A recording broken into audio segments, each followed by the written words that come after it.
For those of you who don't know Daredevil, he's a character originally created by Stan Lee and Bill Everett, and his first issue was published in 1964. By that time, Marvel was originally becoming a giant in the comic book industry, with characters like Hulk, Iron Man, Spider-Man, Fantastic Four, and X-Men. Daredevil's secret identity, as most of you probably do know nowadays, due to the character's popularity in recent years, is Matt Murdock. Matt Murdock is a lawyer by day, a vigilante by night, after being involved in an accident as a kid where his eyes were essentially doused with radioactive chemicals, which in turn enhanced his other senses to a superhuman level. Stan Lee has even said Daredevil's heightened senses are stronger than that of Spider-Man's spider sense. Now for a little background on Daredevil's original comics. As most of you know, Daredevil sports an all-red costume, but originally he wore a yellow costume with like a red onesie over it, kind of a brownish color, I don't know, which looks campy and ugly.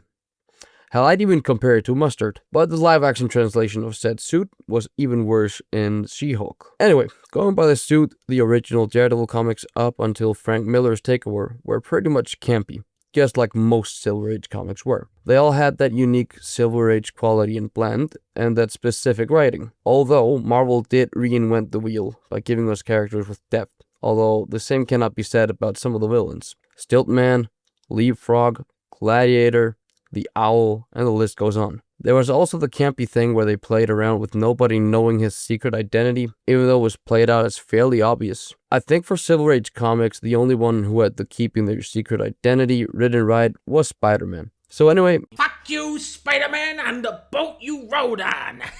Getting on topic, Frank Miller took over Daredevil in 1979, so he wrote Daredevil for a while. Born Again didn't happen until 1984. But what Frank Miller did is essentially, he took the campiness away and gave Daredevil his most famous backstory known and introduced legendary legacy characters. For example, everyone knows Stick and Elektra.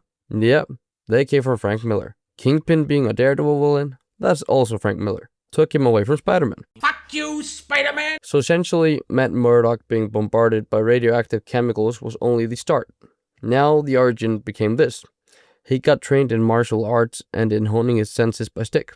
And Elektra was an early romance without going into too much detail. Are you seeing the resemblance to the Teenage Mutant Ninja Turtles? Yeah, the whole Stick thing, you know, with Master Splinter and the radioactive chemical stuff. Now I think we have enough background information to really delve into the Born Again story as a whole. The storyline opens up with Karen Page, who of course was Matt and Foggy's secretary and Matt's love interest for a while, and she essentially moved away from New York to pursue a career in acting. This is not PG, so she ended up down bad with the wrong crowd, sold herself away to heroin and shot porn movies, and did everything for the next fix. Now, the storyline goes on and Kingpin gets wind of this information and decides to test it. Matt Murdock, who was already down low when we see him for the first time in this book, his girlfriend left him and is now dating Foggy, who was his best friend. He has been having trouble paying his mortgage and other bills and isn't working at the moment. So what else could go wrong?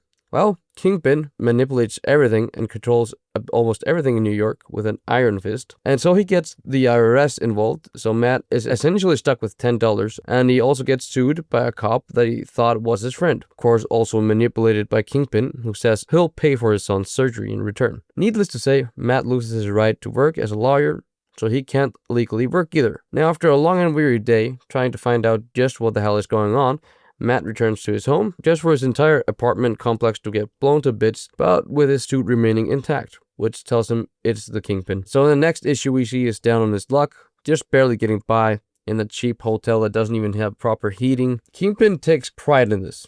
Karen is trying to get to New York any way she can because she needs to reach Matt. Why, you might ask? Kingpin wants everyone who knows his secret identity dead. So Kingpin then starts getting fed information that Matt Murdock is acting out of character, beating thugs and a cop and attacking a hotel staff. He's essentially lost his mind and is having hallucinations literally too, about Foggy calling him, himself calling Foggy, Ben Urich calling him, and etc. And Matt essentially ends up going right to the Kingpin in an attempt to kill him, but gets the shit kicked out of him, and they of course attempt to drown him by sending him flying into the ocean in a taxi. He survives that, gets stabbed by low-life thugs, and ends up in a church where he basically gets born again. So proving to Kingpin that even Matt Murdock is broken, His spirit is still intact always. Needless to say, Matt gets himself back up and is reunited with Karen Page and Foggy. And Kingpin ends up grabbing his final straw, which is getting a lowlife into Daredevil's costume to try and kill Foggy and Karen. That doesn't work. Daredevil gets in his suit, saves everybody in an awesome brawl, and teams up with Captain America against Nuke, who was of course orchestrated by Kingpin, taken from the United States government. Now that move got traced back to him, and Kingpin of course was defeated, just as he always is, and the hero gets a happy ending. This story has had a huge impact on me already,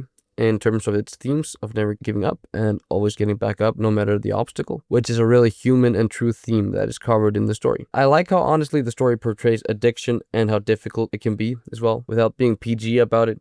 Frank Miller rules, and is of course one of the greatest writers of all time. Daredevil Born Again is a legendary book, and the artwork shines and is a huge upgrade compared to the Silver Age comics for sure, with more detail and crispness to it. As for my copy of the book, I got the Marvel Gallery edition, which is really nice, and it has an extra story at the end featuring our friend the Gladiator, aka Melvin Potter. Now usually I would buy the omnibus when it comes to comics such as these, but this story is just so famous that it's hard to find what you want when it comes to finding it. I think it's often out of print, which goes to show, but this has been it for today. I'll see you all again soon. Good night.